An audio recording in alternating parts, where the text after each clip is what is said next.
کہ اسلام کی اصل تعلیمات پر جو پردے دور ملوکیت میں پڑ گئے تھے، اسلام کی اصل تعلیمات تو دور خلافت راشدہ کی تھی. اسلام کا آئیڈیل نظام تو وہ تھا کہ دور فاروقی میں سفیر آیا ہے ایران کا، اس نے پوچھا اینا ملککم، تمہارا بادشاہ کہاں ہے؟ اسے جواب ملا لیس لنا ملکن بل لنا امیرن، ہمارا کوئی بادشاہ نہیں ہے، ہمارا تو ایک امیر ہے، امیر المومنین ہے ہمارا. بھئی وہ کہاں ہے؟ کوئی محل نظر نہیں آ رہا ہے اس چھوٹی سی بستی کے اندر. وہ ہمارے فاروق رہتا کہاں ہے جس کے نام سے تھرا رہے ہیں شہنشاہوں کے ایوان، لرزہ طاری ہے جس کے نام سے، رہتا کہاں؟ بتایا گیا کہ بیت المال کے کچھ اونٹ گم ہو گئے تھے، ہمارا وہ خلیفہ ان کو تلاش کرنے باہر گیا ہوا. وہ کسی کو ساتھ لے کر گیا ہوگا کہ پہچان تو سکے. تو دیکھا کہ تھک گئے تھے حضرت عمر فاروق، صبح سے تلاش میں تھے، اونٹ نہیں ملے، تھک گئے، دھوپ تیز ہو گئی، تو ایک جھاڑی کے ذرا سائے میں استراحت فرما رہے ہیں اپنا کوڑا اپنے سر کے نیچے رکھ کر. اس نے وہاں کھڑے ہو کر کہا اے عمر، تم انصاف کرتے ہو لہذا تمہیں کوئی خوف نہیں. ہمارے بادشاہ ظلم کرتے ہیں، ان کی جان کانپتی رہتی ہے، اونچی اونچی فصیلوں کے پیچھے بھی وہ لرزتے رہتے ہیں، انہیں باڈی گارڈز کی ضرورت ہے، ان کے لیے تو طرح طرح کی حفاظتوں کا سامان. یہ تھا نظام جو محمد عربی نے دیا صلی اللہ علیہ وسلم. دور ملوکیت میں تو پھر وہی ایوان سجے، وہی محل بنے، وہی چہیتی بیویوں کے لیے کروڑوں روپے کے مقبرے تعمیر ہوئے، محل بنے. جا کر دیکھ لیجئے الحمرا، دیکھ لیجئے جا کر محل. اب وہ محل ہیں لا یرا الا مساکنہم، وہ مسکن اور محل نظر آ رہے ہیں، ان میں رہ بسنے والوں کا نام و نشان مٹ گیا. لیکن یہ کہ دور بنو امیہ میں تو پھر بھی ابھی اس طرح کے محل نہیں بنے تھے. دور بنو عباس میں آ کر تو ملوکیت جو ہے اپنی پوری شدت کے ساتھ اور پوری تمام شان و شوکت کے ساتھ دوبارہ جو ہے ظاہر ہوئی. تو یہ اسلام کی تعلیم پر جو پردے پڑے ہیں، جو سرمایہ داری پھر آ گئی، جاگیرداری پھر آ گئی، بہانوں سے سود کو جائز کیا گیا، بیع مؤجل کے حوالے سے ہی سود کے لیے راستے کھول دیے گئے، یہ سارے جاگیریں دی جا رہی ہیں، یہ سارا کا سارا نظام آ گیا. ظاہر بات ہے جسے سعودی ماڈل درکار نہیں، جسے ایرانین ماڈل منظور نہیں، وہ اس ماڈل کو کیسے پسند کرے؟ ماڈل تو اگر چاہیے تو وہ تو خلافت راشدہ کا، اس کا کوئی عملی نمونہ دنیا میں آج نہیں. تو اقبال نے یہ کہا تھا کہ اگر ایسا ہو گیا، کاش کہ ایسا ہو جائے، تو ہمیں ایک موقع مل جائے گا کہ اسلام کی تعلیمات پر جو پردے دور ملوکیت میں پڑ گئے تھے انہیں ہٹا کر اسلام کے اصل رخ روشن دنیا کو دکھائیں. یہی بات قائد اعظم نے کہی تھی. ہمیں پاکستان اس لیے مطلوب ہے کہ عہد حاضر میں اسلام کے اصول حریت و اخوت و مساوات کا ایک نمونہ دنیا کے سامنے پیش کر سکے. یہ بات دوسری ہے، 45 برس بیت گئے شمسی حساب سے اور 46.5 برس بیت چکے ہیں قمری حساب سے، ابھی تو کہیں وہ مساوات اور حریت اور اخوت کہیں نظر نہیں آ رہی. وہ تو ایک قوم بھی کئی قومیتوں میں بٹ گئی، لسانی اور علاقائی اور صوبائی عصبیتوں کا دورہ ہے. ڈھونڈ اب اس کو چراغ رخ زیبا لے کر، وہ ایک قوم جو ہندوؤں کے مقابلے میں ایک قوم بن گئی تھی، اب تو وہ تحلیل ہو چکی، اس کا کوئی وجود ہی نہیں ہے. میں بہرحال اس مرثیے پر زیادہ وقت صرف نہیں کرنا چاہتا. اس وقت عرض یہ کرنا ہے، آج کے انسان کی اصل ضرورت ایک ماڈل. زبانی کلامی بات کوئی قبول نہیں کرے گا. خلافت راشدہ کی مدح کریں گے، وہ کہیں گے پدرم سلطان بود تو راجے، تم کیا ہو؟ اپنی شکل دیکھو، تم کیا ہو؟ تم تو ہم سے بدتر ہو. تمہارے ہاں ڈسکریمنیشن، سید زیادہ تو سید زیادہ ہے ہی ہے، اونچائی ہے، اخلاق کا کتنا ہی پست ہو، اور یہ مسلی یہ تو ہے ہی نیچ، چاہے اخلاق اور کردار میں کتنا ہی اونچا ہو جائے. یوں تو سید بھی ہو، مرزا بھی ہو، افغان بھی ہو، تم سبھی کچھ ہو، بتاؤ تو مسلمان بھی ہو. تمہارا تمدن، تمہاری تہذیب، تمہارا نظام بدترین نظام. بڑے پیارے اشعار کہے علامہ اقبال نے، کہلوائے تو ہیں ابلیس کی زبان سے، اصل میں اس کے پردے میں پیغام اپنا دیا ہے۔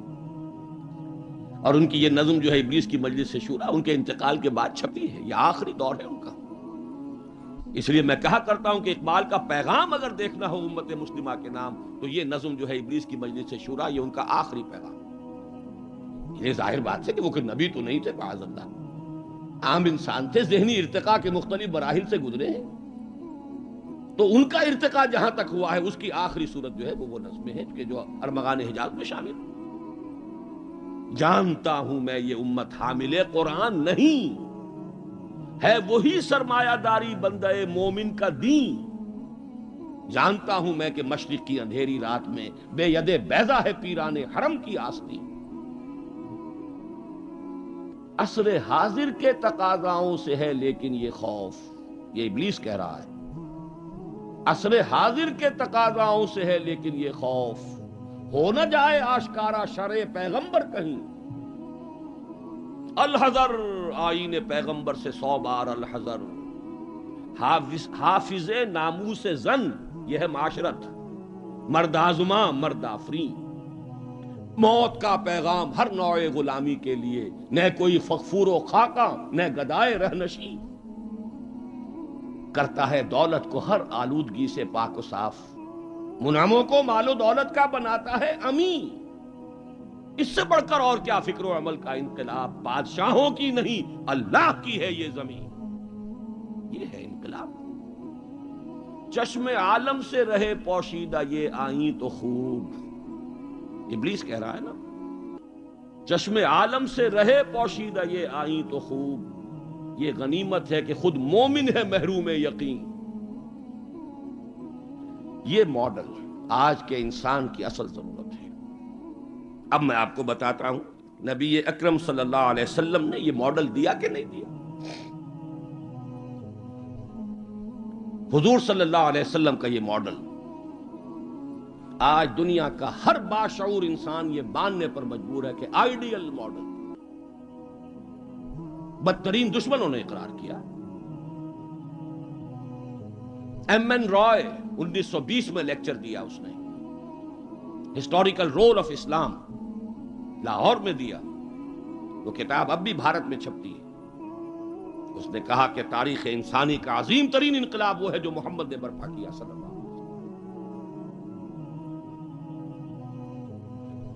گاندھی نے 1937 میں جب پہلی مرتبہ ہندوستان میں انگریزوں نے ہمیں کچھ تھوڑی سی سیلف گورنمنٹ دینی شروع کی تھی، 35 کا ایکٹ جو ہے گورنمنٹ آف انڈیا ایکٹ 1935، اس کے نتیجے میں پھر الیکشنز ہوئے سن 36 میں، اور پھر وزارتیں بنی اور پورے ہندوستان میں کانگریس کی وزارت۔ ہریجن میں مقالہ لکھا گاندھی نے اور اپنے ان وزیروں کو کہا، ہدایت کی کہ ابو بکر اور عمر کے ماڈل کو سامنے رکھنا۔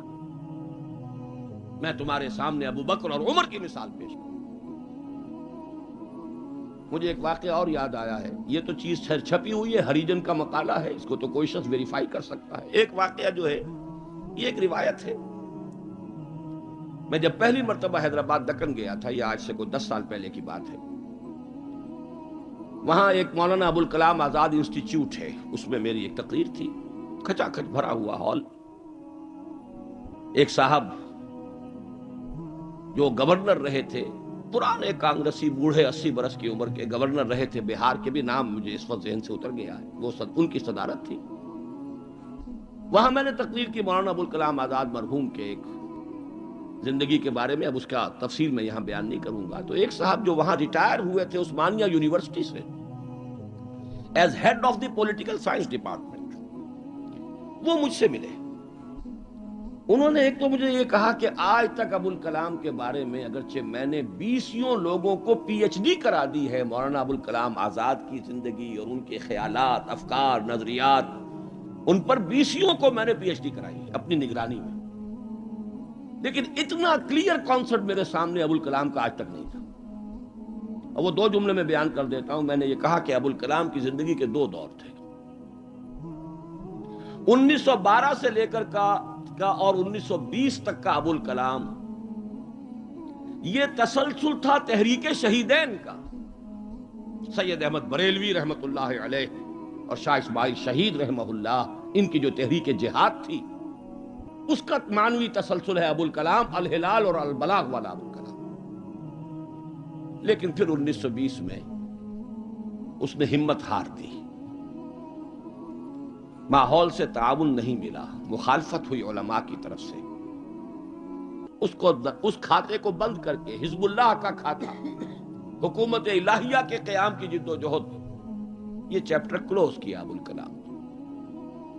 1920 سے لے کر اور پھر 1958 تک، اپنے انتقال تک کا یہ جو دور ہے ابوالکلام کا، یہ ہے 1857 کی جنگ آزادی کا تسلسل. اگر آپ کے ذہن میں اپنی پچھلی صدی کی یہ دو تحریکیں ہوں، 1930 کی جو تحریک تھی، 1830 کی، 1826 سے لے کر 1831 میں پھر شہادت ہوئی ہے بالا کوٹ میں، یہ جو تحریک تھی اس کا تسلسل ہے الہلال اور البلاغ والا ابوالکلام.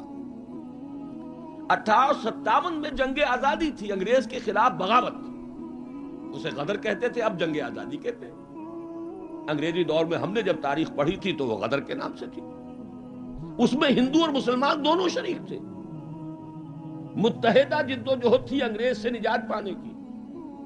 تو ابوالکلام کی 1920 کے بعد سے لے کر باقی زندگی جو ہے وہ در حقیقت مانوی تسلسل ہے اس جنگ آزادی کا جو 1857 میں لڑی گئی اور ناکام ہو گئی. ناکام تو وہ بھی ہو گئی، تحریک شہیدین بھی ناکام، 1857 کی جنگ آزادی بھی ہو گئی. بہرحال انہوں نے ایک بات تو یہ بتائی، اور مجھے اصل میں جو یاد آیا تھا معاملہ وہ ان کے ایک اور قول کا تھا. 1917 میں وہ کہتے ہیں کہ میں علی گڑھ میں پڑھتا تھا. اس وقت تک وہ صرف ایک کالج تھا، ابھی یونیورسٹی نہیں بنا تھا، اور ہاسٹل میں رہتا تھا. تو ایک روز شور مچ گیا، گاندھی جی آئے، گاندھی جی آئے، گاندھی جی آئے. گاندھی ابھی نئے نئے آئے تھے ساؤتھ افریقہ سے، اور وہ گویا کہ انڈیا کے پولیٹیکل ہورائزن پر ابھی وہ ایک رائزنگ سن کی حیثیت سے تھے. شور مچ گیا، گاندھی جی آئے، گاندھی جی آئے. خیر وہ ہم نے ان کو گھیر لیا، کہا کچھ خطاب کیجیے. ان کا خطاب نہیں، میں تو صرف دیکھنے آیا تھا. اور وہ گیا تھا، پہلے حاضری دی تھی سر سید کے قبر پر. پھر اس نے کہا میں آپ لوگوں کو ایک تو خوشخبری دیتا ہوں، آپ کے کالج کے یونیورسٹی بننے کا فیصلہ ہو گیا ہے، چارٹر آپ کی یونیورسٹی کا منظور ہو گیا ہے. آپ کو معلوم نہیں ہوگا، میں آپ کو خوشخبری دے رہا ہوں. لیکن ایک بات میں آپ سے اور کہتا ہوں، لوگ ہم گوش ہو گئے. اگر آپ کا کالج یا آپ کی یونیورسٹی ایک عمر پیدا کر دے تو بہت بڑا احسان ہوگا نو انسان. لیکن مجھے یقین ہے آپ عمر پیدا نہیں کر سکتے، اس لیے کہ میں آپ کے ہاسٹلوں میں چکر لگا چکا ہوں. وہاں قالین بچھے ہوئے ہیں، وہاں عیش اور آسائش کے سامان ہیں.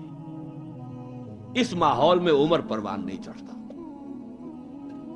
میں یہ سمجھتا ہوں کہ علامہ اقبال نے جو اشعار لکھے ہیں شاید یہ واقعہ ہی ہو کہ جو اس کی تحریک بنا ہو. تیرے صوفے ہیں افرنگی، تیرے قالی ہیں ایرانی، لہو مجھ کو رلاتی ہے جوانوں کی تن آسانی.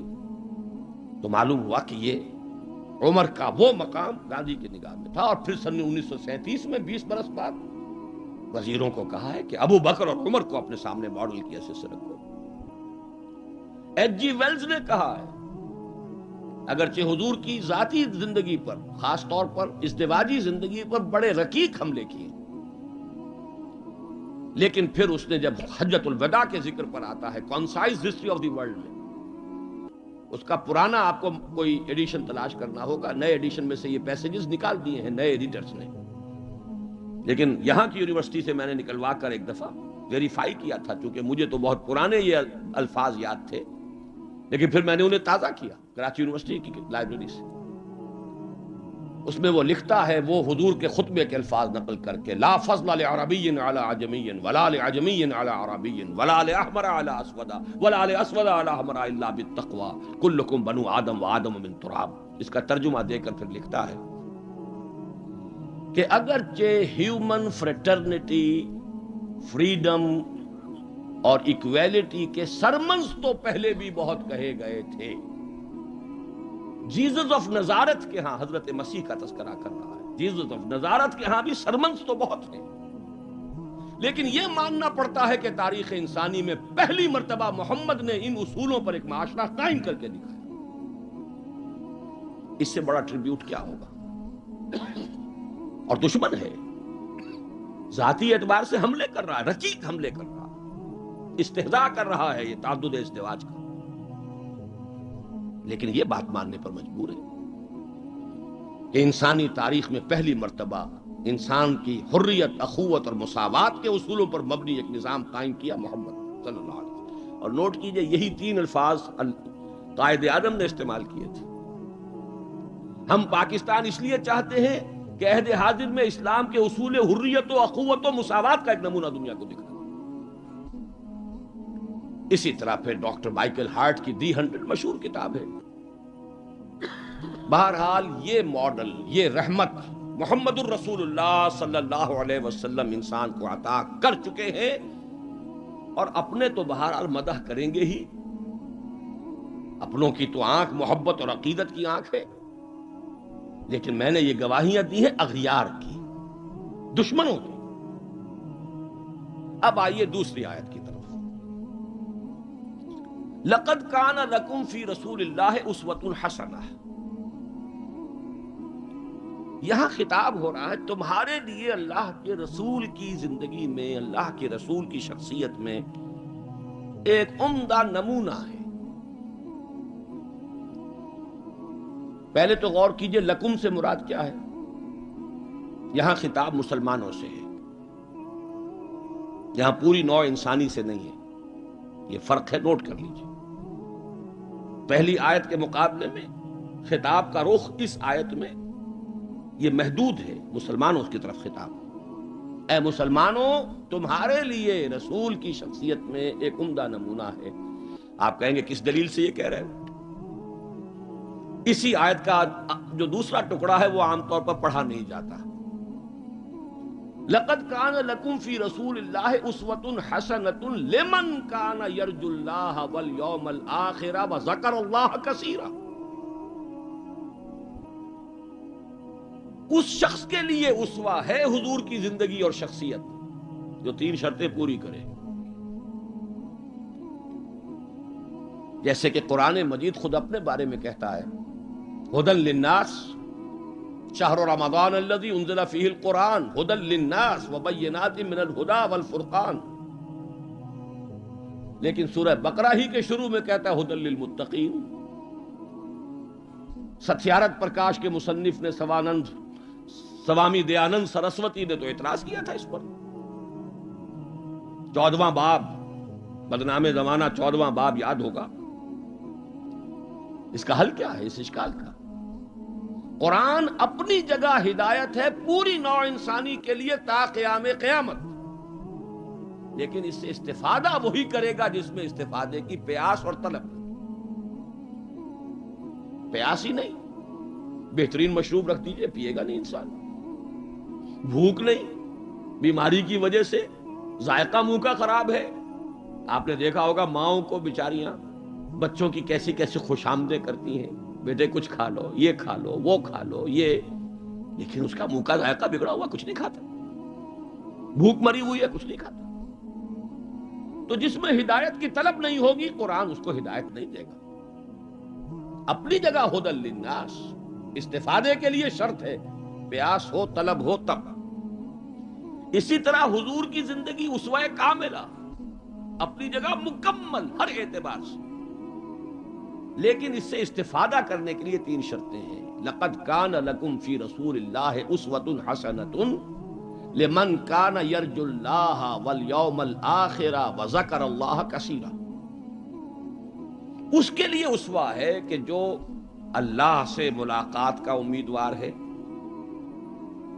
یوم آخرت پر یقین رکھتا ہے، حساب کتاب کا یقین ہے، اور اللہ کا ذکر کرتا ہو کثرت کے ساتھ، اس کے لیے اسوہ. بہت اہم ہے یہ نقطہ جو عام طور پر اس آیت کا دوسرا ٹکڑا جو ہے وہ سنایا ہی نہیں جاتا. لقد کان لکم فی رسول اللہ اسوۃ حسنۃ لمن کان یرجو اللہ والیوم الآخر وذکر اللہ کثیرا. اللہم ربنا اجعلنا منہم، اے اللہ ہمیں ان لوگوں میں شامل فرما جو ان 3 شرطوں کو پورا کر کے اور محمد الرسول اللہ صلی اللہ علیہ وسلم کی اسوہ حسنہ سے استفادہ کر سکے۔ اب نوٹ کیجئے حضور کا یہ اسوہ نمونہ کس کس پہلو سے، اس میں بھی ذرا 3 مراحل آئیں گے۔ سب سے پہلے یہ کہ ایک فرد کی حیثیت سے اسوہ کاملہ، خاص طور پر میرے نزدیک تو یہ سیرت النبی کا اعجاز ہے، معجزہ ہے۔ اگرچہ حضور کا سب سے بڑا معجزہ قرآن ہے، لیکن خود اپنی جگہ پر سیرت النبی معجزہ ہے۔ کس معنی میں؟ انسان کی جتنی حیثیتوں کا آپ تصور کر سکتے ہیں ان تمام حیثیتوں میں اسوہ موجود ہے محمد الرسول اللہ صلی اللہ علیہ وسلم۔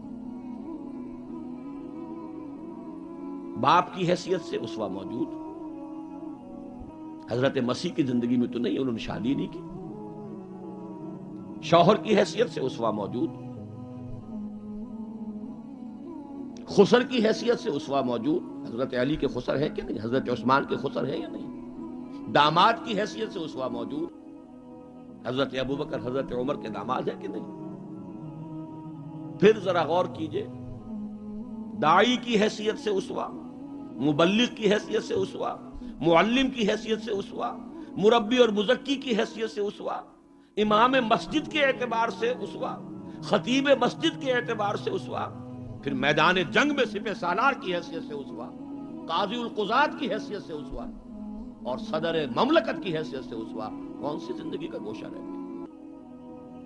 اتنی گمبھیر زندگی کا واقعہ یہ ہے کہ کوئی اور دنیا میں مثال آپ نہیں دے سکتے، اتنی جامع زندگی۔ یہی بات ہے جو ڈاکٹر مائیکل ہارٹ نے تو یہی بات تو کہی ہے، he is the only person supremely successful in both the religious and secular fields۔ باقی عظیم شخصیتیں ایسی ہیں یا مذہب و اخلاق اور روحانیت کے میدان میں بلند نظر آئیں گی تو دنیا اور سیاست اور مملکت اور ریاست اور سپہ سالاری میں زیرو۔ گوتم بدھ کا ادھر اونچا مقام ہے، ادھر زیرو۔ حضرت مسیح کا ادھر اونچا مقام، ادھر زیرو۔ حضرت مسیح ابھی آئیں گے، دوسرا میدان بھی، اس میں بھی ان کی جولانیاں ہوں گی، لیکن اس وقت تک دنیا جس مسیح سے واقف ہے ان کی زندگی میں تو دوسرا کھاتا ہی نہیں ہے، کھانا کھلا ہی نہیں۔ اور ادھر آئیے سکندر اعظم کہاں میکڈونیا سے چلا ہے اور بیاس تک پہنچ گیا ہے 3 سال کے اندر اندر، لیکن روحانیت اور مذہب اور اخلاق کے معاملے میں زیرو سے کام نہیں چلتا، کوئی مائنس ویلیو لانی پڑے گی۔ اسی طرح اٹیلا، اسی طرح چنگیز خان۔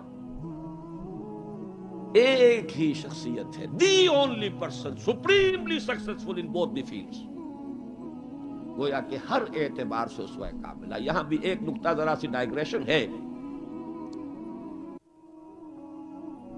ایک پہلو ایسا ہے انسانی زندگی کا جس میں حضور اس کا کی شخصیت یا آپ کی سیرت اسوہ نہیں ہے۔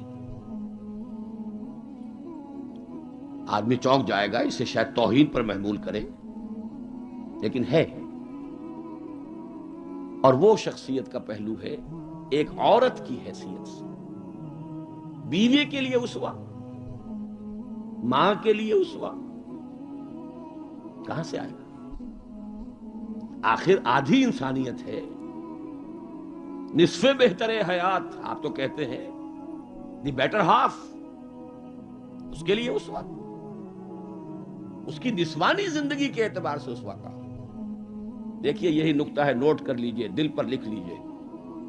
یہی وجہ ہے کہ جس سورہ مبارکہ میں یہ آیت آئی ہے لَقَدْ كَانَ لَكُمْ فِي رَسُولِ اللَّهِ أُسْوَةٌ حَسَنَةٌ، اسی میں فرمایا گیا اے نبی کی بیویوں تمہیں اسوہ بننا ہے پوری نوع انسانی۔ یا نساء النبی لستن کاحد من النساء، اے نبی کی بیویوں تم عام عورتوں کے مانند نہیں،